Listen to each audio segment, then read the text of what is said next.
Assalamualaikum warahmatullahi wabarakatuh. Jumpa lagi di Susur Sungai Musi Part 2. Masih bersama saya Akmal Kurniawan dan Ririn dari HPI.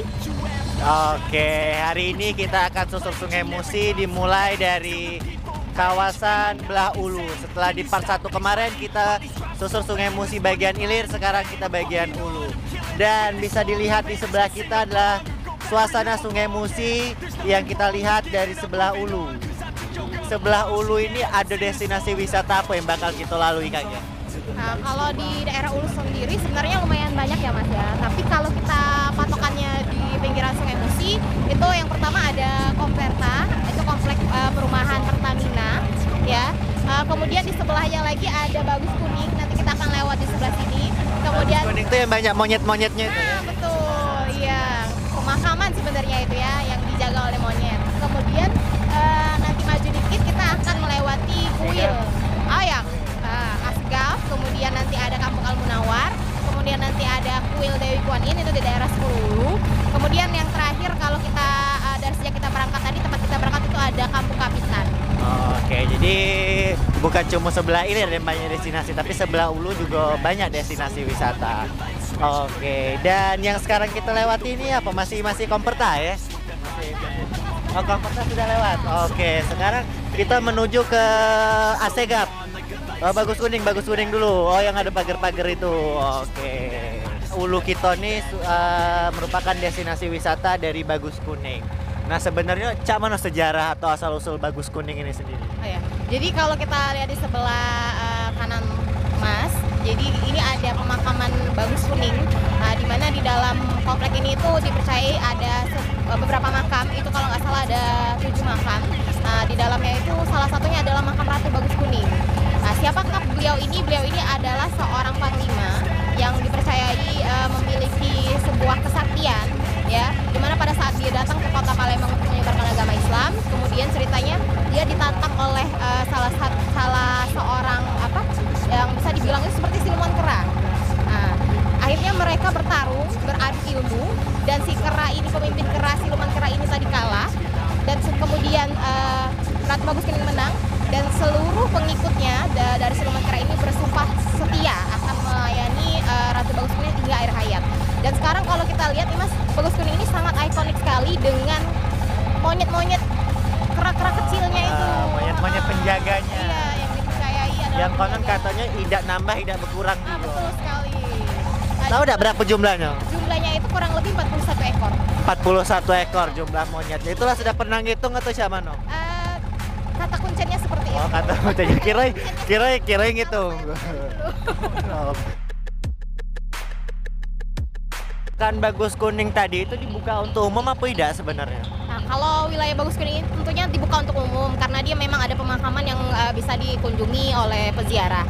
Jadi sistemnya sendiri kalau mau berkunjung itu kita harus melewati, karena di depan itu ada semacam pos satpam. Jadi kita harus meninggalkan kartu tanda pengenal Mas, KTP. Kemudian karena di dalamnya ini kan banyak monyet-monyet nih, mungkin disarankan untuk wisatawan yang akan datang itu membawa atau membeli pisang, kacang-kacangan seperti itu yang bisa nanti dikasih makan untuk monyet-monyetnya. Oke. Berarti Nadio ini setiap hari kan bukanya. Oke. Jam bukanya enggak, jam operasionalnya misalkan? Kalau jam operasional bukanya itu dari jam 9 sampai jam 4 sore. Oke. Dan setiap hari ya. Jadi siapapun untuk dulur Charming yang penasaran Cak Mano isi dalamnya Bagus Kuning bisa untuk datang ke sana. Jangan lupa melapor ke Satpam, nyerahin KTP dan bawa juga makanan untuk monyet-monyetnya. Sekarang di sebelah kanan kita ini merupakan perkampungan Arab juga yang ada di kota Palembang, namanya adalah Kampung Arab Asegaf. Yang uniknya di Kampung Arab Asegaf ini adalah di sini ada pabrik es tertua dan terlama di kota Palembang gitu. Dan kalau boleh tahu ada sejarah singkatnya ada? Ya, jadi kalau pabrik es ini sendiri Mas dibangun sejak tahun 1929. Ya, berarti udah lama banget ya. Menjadi salah satu pabrik es tertua di kota Palembang. Itu bisa memproduksi sampai 200 ton kubik es per hari. Per hari. Iya. Dan masih beroperasi berarti ya sampai sekarang. Nah, kira-kira jinggo esnya ini pacak di jam berapa Pacak jinggo esnya nih? Kalau biasanya beroperasinya itu sekitaran jam 10. Jam 10 pagi berarti bukan 10 malam berarti. I've been waiting quite a long time for y'all to hear me. It's about damn time you put some stock into me. You're either sponsoring me or fucking bothering me. And the fact is, we just practice on this madness. That is why your status is like a canvas. Chances are Karena kita masih di Sungai Musi, sebenarnya Sungai Musi ini panjangnya kalau nggak salah 750 meter ya. 1 kilometer, dan Sungai Musi ini juga disebut dengan Batanghari 9 karena juga terdiri dari 8 plus termasuk Sungai Musi ini kayak itu. Dan sebenarnya banyak mitos-mitos kalau misalkan kita ngomongin Sungai Musi, dulur Charming sekalian. Siapa yang tidak tahu mitos Hantu Banyu yang ada di Sungai Musi? Nah, ngapa aku ngomong mitos? Karena aku belum pernah ketemu dan jangan sampai ketemu kayak itu. Walaupun asli juga ya jangan sampai ketemu lah kayak itu. Nah, karena jodoh belum ketemu, apalagi nak ketemu Hantu Banyu aja itu kan. Nah, itu. Kalau dari sananya, dari pengalaman Mbak Ririn selama tour guide ke turis segala macam, pernah nggak ketemu kayak Hantu Banyu atau ya segala macam mitos yang ada di Sungai Musi ini? Sebenarnya kalau mitos itu balik lagi ke memang cerita yang kita tidak tahu kebenaran faktanya ya. Tapi memang menurut sebagian masyarakat yang tinggal di pinggiran Sungai Musi, mereka meyakini bahwa memang Hantu Banyu itu adalah sesuatu hal yang nyata. Mungkin balik lagi ke kepercayaan masing-masing Mas kalau masalah Hantu Banyu. Tapi bisa kalau kita lihat dari sisi positifnya, itu menjadi salah satu daya tarik wisata. Ini kan ada wong-wong yang hobi nih sama horor kayak gitu kan. Mungkin kalau kita cerita tentang sejarah, ya pasti bosen gitu. Kalau kita di sini tuh ada Hantu Banyu. Betul.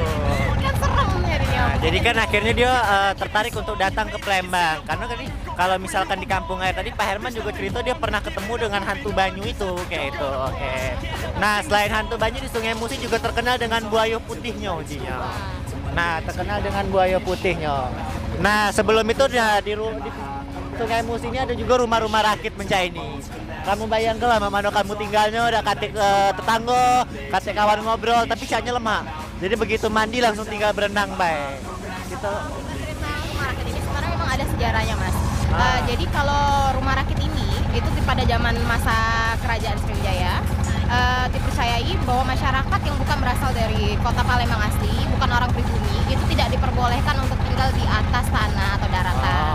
Jadi mereka itu diharuskan tinggal di atas sungai, bisanya tinggal di atas sungai. Maka lahirlah rumah rakit ini, seperti itu. Oke, jadi para pendatang itu tidak boleh tinggal di pucuk, tapi tinggalnya di sepanjang Sungai Musi ini dengan membangun rumah rakit kayak itu. Sebenarnya udah banyak masyarakat Palembang justru lebih banyak yang tinggal di atas Sumatera Apung ini. Oh, oke, di pinggir-pinggiran ini. Dan sekarang rumah rakit ini bisa kita saksikan di sepanjang Sungai Musi ini pasti ada kayak itu. Oke.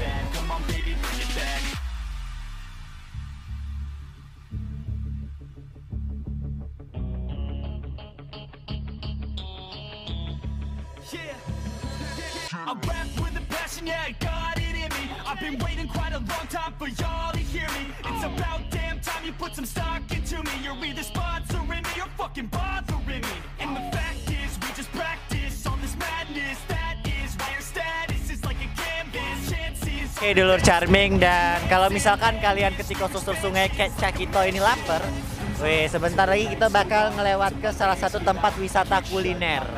Namanya adalah Dapur Cinta. Di sini kita bisa nikmati kue-kue lamo Palembang. Istilahnya itu kue bingen. Nah, dan harganya juga murah-murah. Kalian juga bisa ngajak pasangan kalian. Tempatnya juga bagus dan romantis pastinya. Apalagi seandainya menikmati makanannya sambil nyingok matahari terbenam.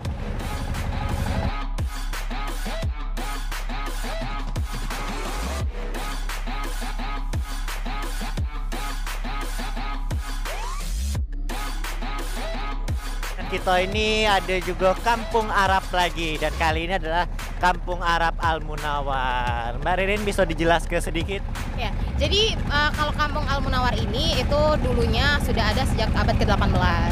Nah, awal mulanya kenapa namanya Al Munawar? Jadi nama Al Munawar ini diambil dari salah seorang yang bisa dikatakan sepuh di kampung ini, yaitu Habib Hasan Abdurrahman Al Munawar.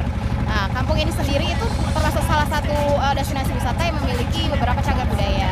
Di antaranya itu ada sekitar 7 rumah ya yang dijadikan sebagai cagar budaya karena usianya itu sudah lebih dari 300 tahun.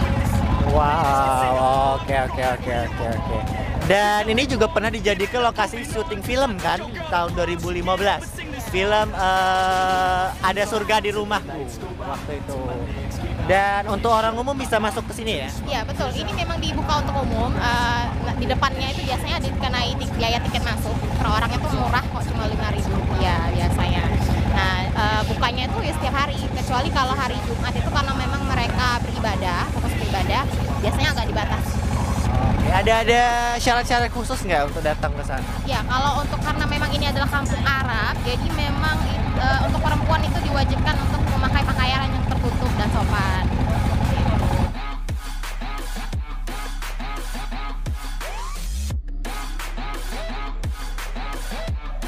Itulah susur sungai kita di part 2 hari ini yang membahas tentang destinasi wisata di sebelah Ulu. Dan tunggukan video-video wisata lainnya di Palembang Tourism Channel.